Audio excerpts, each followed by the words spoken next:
কত বড় নির্লজ্জ আমরা জানেন, শুধু তাকিয়ে থাকি কখন রমজান আসবে আর খিলার লেবুর দাম বাড়িয়ে দেব।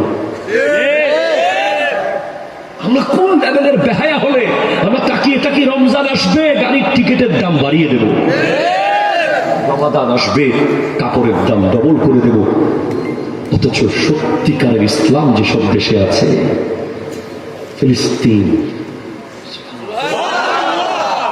Afghanistan, Iraq, Saudi, Dubai, Oman, Qatar, এগুলো তো অনেক সমস্যা আছে, কিন্তু রমজানের ক্ষেত্রে এখানে কি হয় জানেন? কম্পিটিশন চলে, কোন দোকানদার কতটুকু লেস করতে পারে। ওরা 11 মাস অপেক্ষায় করে যে ডিসকাউন্ট দেওয়ার জন্য, সুপার ডুপার ডিসকাউন্ট। আপনি অবাক হবেন, মক্কাতুল মুকাররমা আর মদিনাতুল মুনাওয়ারাতে এট এ টাইম 10 লাখ মানুষ ইফতার করে। 10 মিনিটের ভিতর ইফতার শেষ হয়ে যায়।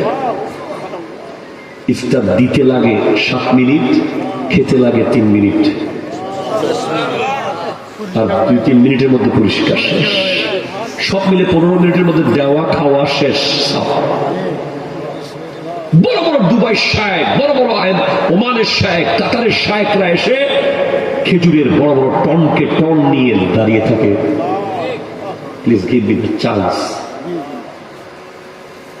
আমাকে সুযোগ দেবে, এবার খেদমত করার সুযোগ আমাকে। আমরা খেজুর দিয়ে কজন ইফতার করতে পারবো এখানে?